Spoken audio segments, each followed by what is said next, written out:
Baik pemirsa, kembali melanjutkan pembahasan kami mengenai bantuan langsung tunai minyak goreng dari pemerintah kepada masyarakat, masih dengan narasumber saya saat ini Bapak Abraham Wirotomo selaku tenaga ahli utama KSP dan juga Pak Rusli Abdullah melalui sambungan telepon selaku ekonom Indef. Pak Rusli, halo. Pak Rusli. Iya, halo. Ya, Pak Rusli, tadi saya sempat membahas dengan Pak Abraham terkait dengan alasan pemerintah memberikan BLT kepada masyarakat, kemudian dengan nominal 100.000 per bulan. Nah, ini menurut Pak Rusli sendiri, apakah nilai 100.000 rupiah per bulan ini sudah tepat nilainya jika melihat naiknya berbagai kebutuhan pokok saat ini, Pak? Nah, Mbak nih, saya kebetulan baru ngitung terkait dengan kebutuhan berapa sih?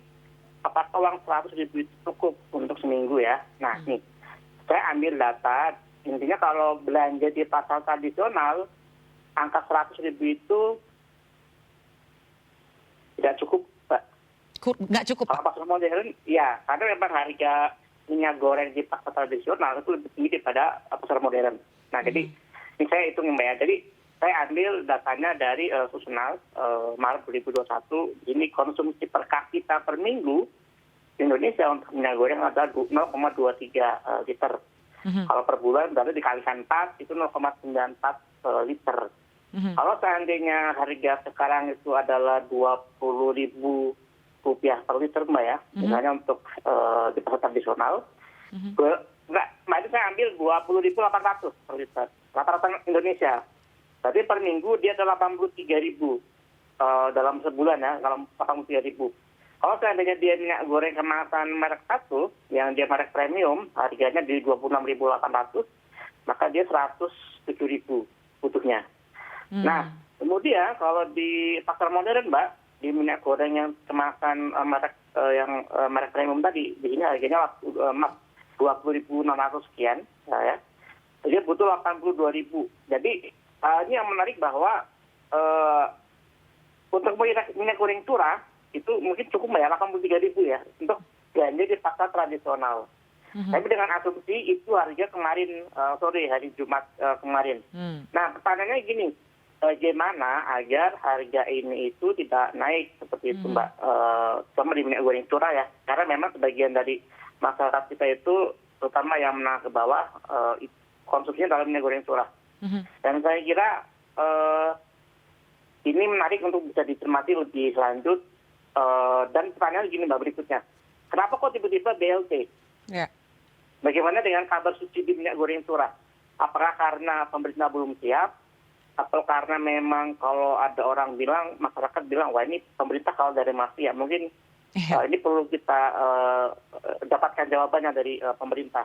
Seperti itu Mbak. Ya, tadi Pak Abraham sempat menjelaskan sedikit terkait dengan subsidi. Mungkin Pak Abraham bisa memberikan kembali konfirmasinya ke saat ini. Dan juga saya sempat tadi pengen membahas juga Pak Rusli, tapi sudah lebih dulu dibahas Pak Rusli. Karena memang kemarin nih Pak Abraham, saya sempat membaca juga dari pengamat politik dari salah satu universitas di Indonesia yang memang sempat menyatakan bahwa kenapa tiba-tiba BLT, apa jangan-jangan memang pemerintah tidak mampu mengungkap jaringan mafia minyak goreng. Mungkin silahkan ditanggapi Pak Abraham. Mbak, kalau terkait dengan hal itu kan ada di ranah penegakan hukum, ada di kepolisian, kejaksaan, serta kalau terkait dengan isu kartel ada di KPPU. Namun kan sementara ini fokus dari pemerintah adalah bagaimana memastikan masyarakat yang kurang mampu bisa mendapatkan dan memiliki daya beli untuk membeli minyak goreng. Nah, tadi yang angka 300.000 untuk selama 3 bulan itu adalah bentuknya kompensasi atau deltanya. Jadi untuk meningkatkan daya beli dari masyarakat untuk bisa mengkonsumsi minyak goreng. Bukan berarti pemerintah serta-merta langsung membelikan minyak goreng kepada mereka. Jadi itu yang diharapkan 300.000 mengurangi beban dari masyarakat.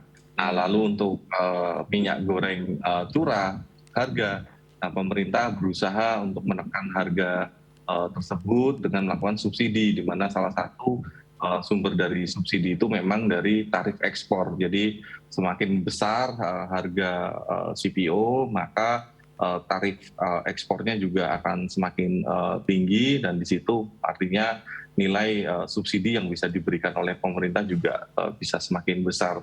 Ya. Jadi harapannya Mbak, ini tentu kita tidak bisa menyalahkan kondisi ya, karena bagaimanapun juga ada faktor eksternal di mana market failure atau kita sebut sebagai adanya permainan harga itu kan juga karena ada perbedaan harga antara yang ada di dalam Indonesia dan juga harga yang ada di luar negeri. Selama perbedaan harga itu ada, maka insentif untuk melakukan hal-hal yang tidak atau moral hazard itu tentu ada. Tapi pemerintah harus bagaimana memberikan kesempatan, terutama kelompok yang menengah ke bawah ini, Mbak. Iya. Nah, oleh karena itu pemerintah sudah memiliki data masyarakat yang kurang sejahtera, yakni DTKS, yaitu 20,5 juta, mereka yang penerima PKH dan juga program sembako, mereka inilah yang digelontorkan tambahan BLT minyak goreng, Mbak Anggi. Iya, berarti sebenarnya bantuan ini bukan serta-merta untuk mengambil alih segini nih yang harus diberikan kepada pedagang, tapi semata-mata ini untuk membantu meringankan beban pedagang, begitu ya. Pak Rusli, boleh ditanggapi, silakan Pak. Apa yang kiranya bisa dicermati dari kebijakan pemerintah ini, Pak? Oke, Mbak, terima kasih Mas Anggi. Saya sepakat dengan Mas Abraham kalau memang HET itu pada akhirnya membuat distorsi pasar ya, ada shortage barang dan sebagainya, seperti yang tadi disampaikan oleh Mas Abraham. Tapi di sini yang menarik ini, bagaimana sih agar besaran uang 100.000 itu bisa tercukupi ya, quote and quote kompensasi bisa membeli minyak goreng. Dan saya juga nggak yakin 100% bahwa uang yang 100.000 per bulan itu akan dibelikan untuk minyak goreng. Tapi mungkin untuk keperluan lain ya. Dan ini kembali lagi Mbak, ini kan angkanya 20,5 juta sekian ya untuk penerima BPNT sama PKH. Ya. Nah, pertanyaannya adalah bagaimana dengan rumah tangga ataupun masyarakat yang bisa tercover dalam program ini. Bagaimana mereka bisa mendapatkan minyak goreng yang quote and quote harganya lebih stabil.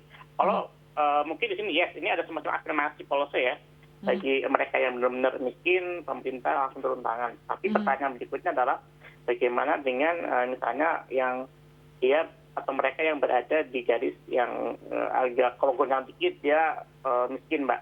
Nah, ini mungkin kelas menengah agak upper ini ya, menengah ke bawah sedikit seperti itu. Nah, untuk mengatasi hal ini, Mbak, saya kira pemerintah harus segera mungkin mengimplementasikan HET 14.000 itu.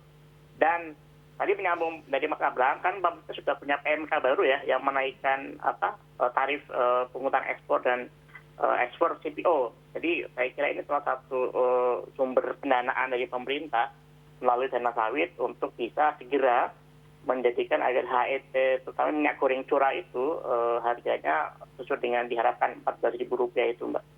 Ya, Pak Abraham, ini menarik sekali apa yang tadi disampaikan juga oleh Pak Rusli, mungkin juga bisa sekaligus ditanggapi termasuk kiranya nih Pak, apakah ada jaminan Pak, harga minyak goreng ini tidak akan naik kurang lebih selama 3 bulan atau dalam berapa bulan ke depan?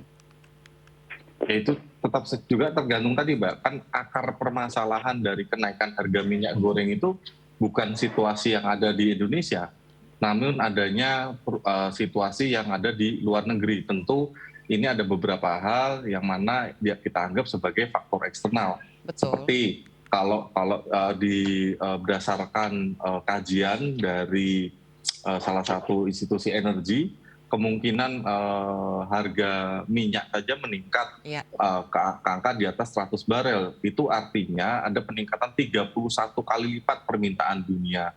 Nah, ini dampaknya apa? Dampaknya adalah harga minyak sawit itu meningkat. Betul. Nah, oleh karena itu, kalau tadi kan kalau Mbak nyampaikan apakah pemerintah bisa menjamin? Tentu saja pemerintah upayakan adalah bagaimana melindungi masyarakat terutama yang kelompok menengah ke bawah. Nah, caranya bagaimana? Caranya adalah mendorong subsidi untuk minyak goreng curah, di mana tadi seperti yang disampaikan oleh Pak Rusli, mayoritas masyarakat menengah ke bawah itu membelinya minyak goreng yang jenis curah.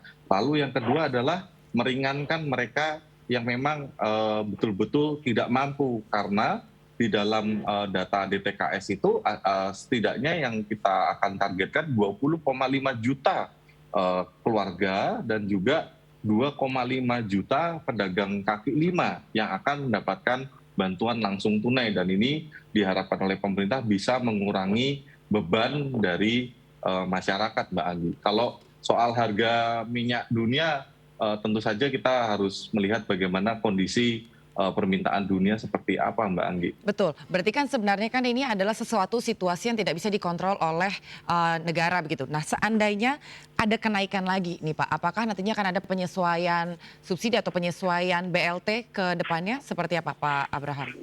Nanti setelah itu saya akan menanyakan pendapat Pak Rusli. Ya, Pak Abraham silakan.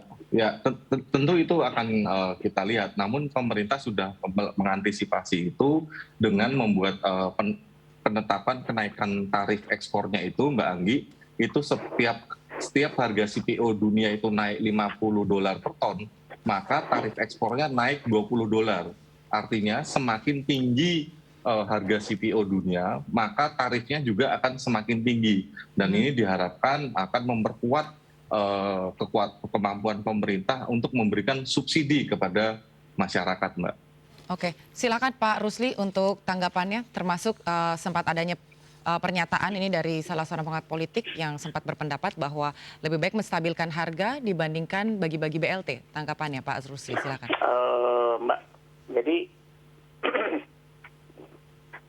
saya melihat gini, sebenarnya kebijakan HET yang 14.000 itu ya untuk minyak goreng curah itu win-win solution. Kenapa demikian? Karena pertama gini, masyarakat terutama yang mengkonsumsi minyak goreng curah ya, yang memang mayoritas di rumah tangga kita itu bisa mendapatkan 14.000 harganya dari melalui dana subsidi. Kedua adalah pemerintah, dia sudah quote and quote punya cukup duit atau cukup dana ya untuk melaksanakan kebijakan ini tadi dengan adanya PMK baru yang adanya kenaikan tarif untuk setiap kenaikan harga CPO. Kemudian ketiga, pengusaha dia bisa menjual dengan harga keekonomian sama untuk terutama yang di minyak goreng premium dan minyak goreng curah ini, Mbak. Cuman saya melihat gini, dengan tiba-tiba adanya BLT ini saya melihat ada sesuatu yang saya juga kaget di luar dugaan saya. Loh, kok seperti ini ya? Mungkin ada sebuah reasoning. Pertama gini, Mbak, satu, bahwa instrumen kebijakan HET itu saya sebenarnya belum siap untuk diimplementasikan bulan April ini. Jadi tiba-tiba pemerintah langsung dapat klik BLT seperti itu, Mbak. Sehingga dan di sini saya melihat BLT yang pada akhirnya itu yang paling bisa di-approve secara cepat oleh pemerintah saat ini. Tapi kembali lagi gini, saya mau pertanyakan adalah bagaimana dengan kebijakan HET 14.000 migor itu? Nah itu, jadi jangan sampai kita malah keluar konteks tiba-tiba ada BLT ke 20,5 juta penerima. Tes itu ini benar ya, dalam artian kita support.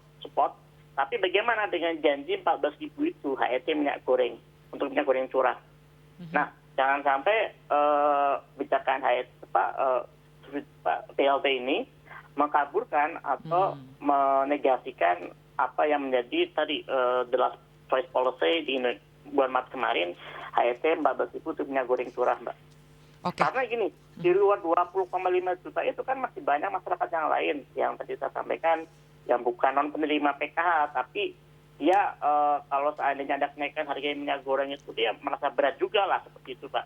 Dan itulah penting sekali kalau seandainya pemerintah secara bersamaan, Mbak ya, ada subsidi BLT ini, BLT 20,5 juta ini plus harga minyak goreng itu sudah Rp14.000 seperti yang dijanjikan oleh pemerintah. Oke, baik. Ini memang kalau membahas seputar bantuan langsung tunai atau apapun yang berkaitan dengan minyak goreng rasanya tidak cukup hanya dalam 2 segmen begitu ya Bapak-Bapak. Tentunya kita akan mengawal sama-sama seperti apa nantinya penerapan atau realisasi BLT yang sudah disusun oleh pemerintah dan mudah-mudahan saja ini semua bisa berjalan dengan baik dan dengan lancar. Terima kasih untuk Pak Abraham dan juga Pak Rusli waktunya. Selamat sore Pak. Salam sehat. Sama-sama Mbak, selamat sore. Selamat sore Pak Rusli, salam sehat. Mbak Anggi. Abraham.